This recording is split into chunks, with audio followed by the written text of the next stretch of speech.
네, 안녕하세요. 뉴스 잉글리시와 G2 글로벌 투자에서 전해드리는 아시아 통신 2024년 7월 14일까지 한 주간 소식을 미리 전해드립니다.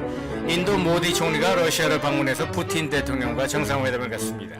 그리고 역시 이제 월요일에는 일본과 필리핀이 마닐라에서 만나서 2+2, 그러니까 외무장관과 국방장관 이 두 명씩 만나는 회의를 갖습니다.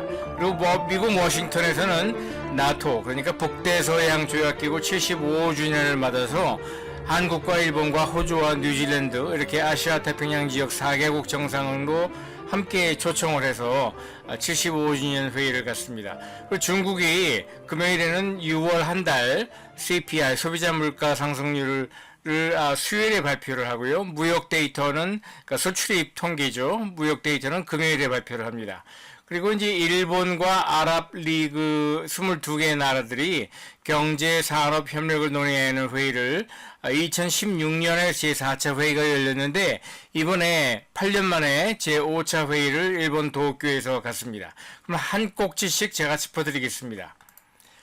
먼저 7월 8일 오늘 월요일이죠. 22년째 연례 정상회의로 하고 있던 그 인도와 러시아의 정상회의가 2021년 12월 푸틴이 뉴델리를 방문하고 코로나 때문에 쉬었던 것이 올해 처음으로 다시 열립니다. 그래서 2022년 2월 러시아가 우크라이나를 침공한 뒤로 첫 번째 정상회의가 되는 것이고요. 양국 관계 의견 교환을 전망한다고 하는데 실제 내용은 러시아가 이제 인도로 수출하는 원유나 가스 수출을 논의하고 그 다음에 우크라이나 전쟁에 대해서 러시아가 인도에게 도와달라고 또 요청을 할 것 같습니다. 7월 8일 역시 월요일 오늘이죠. 네, 외교장관과 국방장관 2+2 연석회의가 일본과 필리핀 사이에서 마닐라에서 이번에는 이 회의가 열립니다. 2022년 두테르테 대통령 때 1차 회의가 열렸고요. 이번이 두 번째로 열리는 양국 간의 연석회의인데 두테르테 대통령 때는 필리핀 정부가 중국에 친화적으로 이렇게 자세를 취했지만은 지금 마르코스 대통령 때는 전혀 반대로 중국과 마찰이 잦아지고 있어요. 그래서 여기 왼쪽 지도에 보시면은 짙은 빨간색 또는 자주색으로 점선으로 그은 선이 보이지 않습니까? 이게 이른바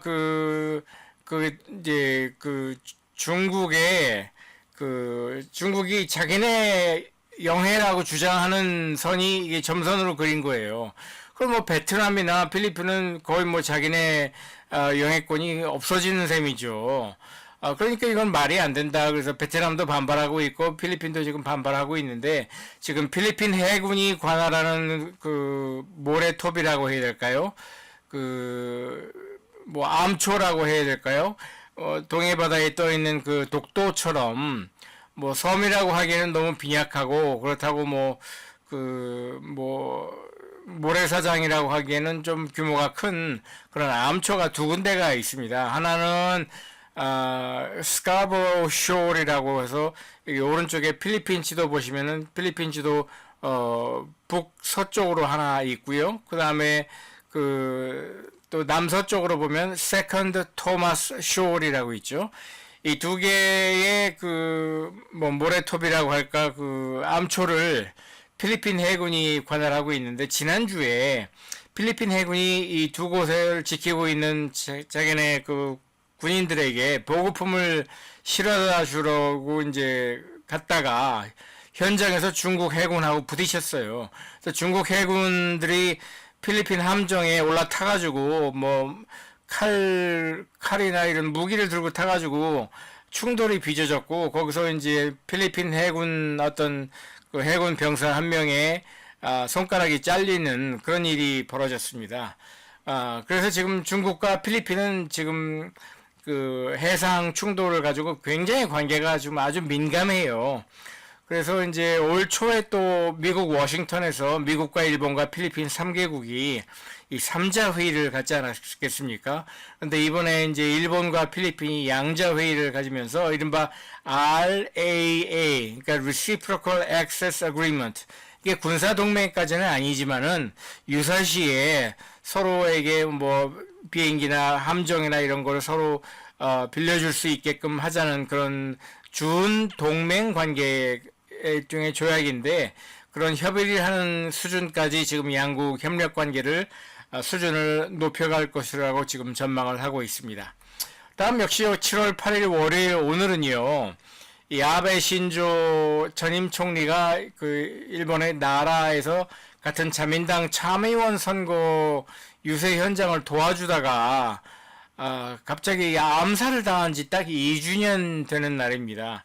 그래서 그 당시 이 아베 신조 전 총리를 총으로 쏴가지고 암살했던 예마가미 데츠야라는 그 범인은 지금도 재판이 진행 중으로 있습니다. 그럼 내일 7월 9일이 되면은요, 워싱턴에서 나토, 그러니까 북대서양 조약기구 75주년 회의가 열립니다.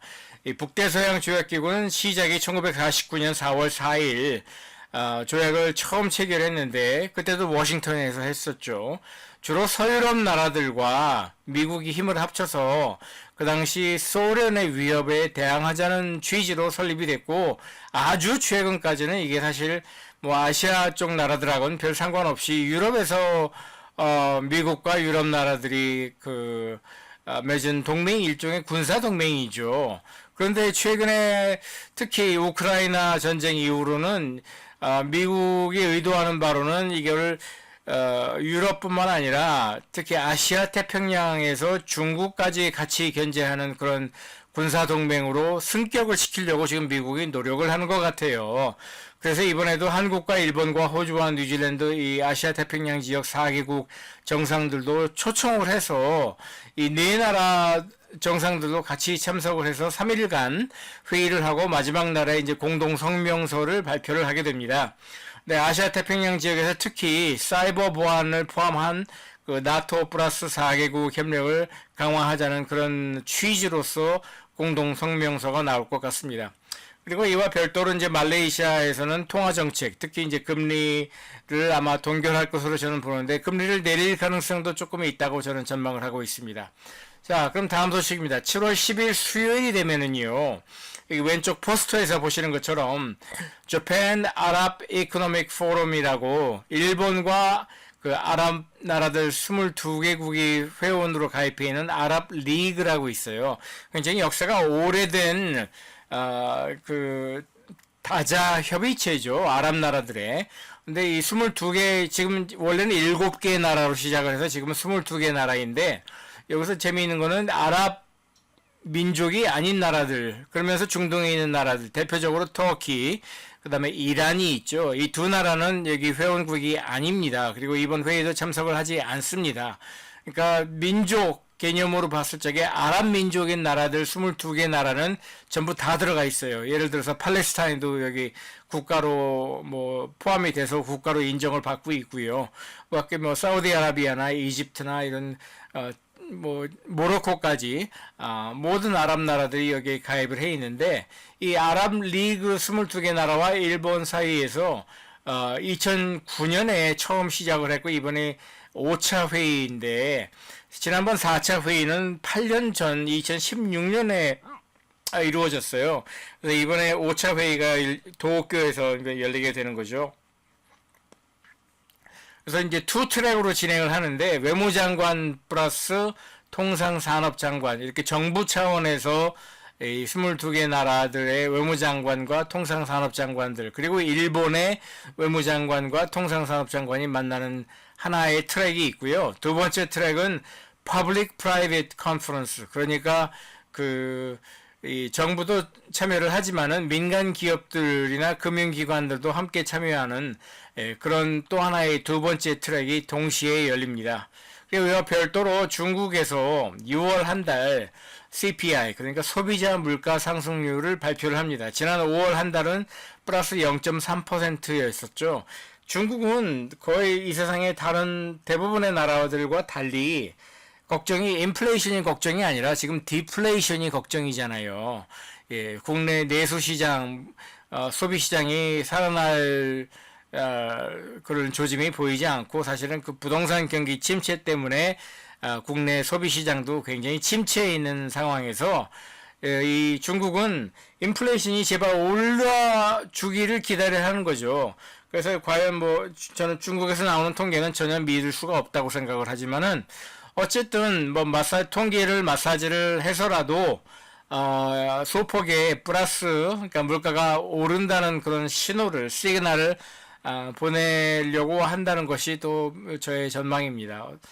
자, 그러면 12일 금요일에는요, 역시 중국에서 6월 한 달에 수출입 통계가 발표가 됩니다. 왼쪽 차트에 보시면은 2023년 1월부터 지금 4월, 5월까지 중국의 짙은색 곡선이 수출이고, 옅은색 보라색 곡선이 이제 수입인데, 수출도 늘어나는 추세고, 수입도 늘어나는 추세입니다. 그래서 여기서 수입이라는 건 주로 이제 중간재 수입을 말하는 건데, 이렇게 중간재 수입을 늘려서, 최종 공산품 수출을 늘리려고 하는 것이 설비 투자 공급 과잉 문제를 수출로 해결해 보겠다는 중국의 속셈이 있는 것이죠. 그 다음에 이와 별도로 이제 싱가포르에서 올해 2분기 GDP 성장률이 발표가 됩니다. 1분기 성장률은 플러스 2.7%로 나왔습니다. 이것은 이제 한국과 달리 이제 싱가포르는 미국처럼 연간 기준으로 환산해서 발표하는 거예요. 그러니까 전년 동기 대비해서 연간 기준으로 플러스 2.7%를 1분기에 성장했는데 2분기에는 어떻게 나올지 궁금합니다. 참고로 싱가포르는요, 1인당 국민소득이 PPP, 그러니까 그 실질 소득 기준으로 했을 적에 지금 2024년 1인당 GDP가 13만 8천 달러라고 하니까 세계 정상급의 그런 아주 윤택하고 잘 사는 나라입니다. 자, 여기까지 G2 글로벌 투자에서 전해드리는 아시아 통신 7월 14일까지 한 주간 소식이었습니다. 굉장히 다양한 주제로 세계 정세와 국제 정세에 관해서 콘텐츠를 제가 만들고 있고요. 여러분들에게 유익하고 또 저에게도 도움이 되는 이런 내용을 오른쪽에 보이는 굉장히 다양한 소셜미디어 채널로 공급을 하고 있으니까 여러분도 관심을 가지고 널리 알려주시면 대단히 고맙겠습니다. 그럼 다음 주에도 뵙겠습니다.